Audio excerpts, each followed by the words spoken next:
మా కషాయం పోయేద్దామమ్మా మాత్రం అப்புறம் போடுறேன் போய் కషాయం தான்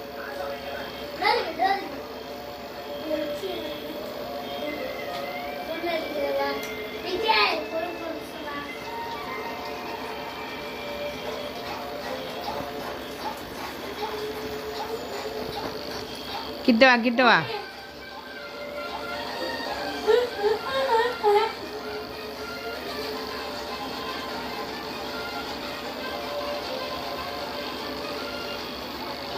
ரெண்டு பேரும் ஒரே ஸ்க்ரீனில் நின்று ஆடுங்கடா. ரெண்டு பேரும் தனித்தனியாக அண்ணா எப்படி நான் கவர் பண்ணுறது?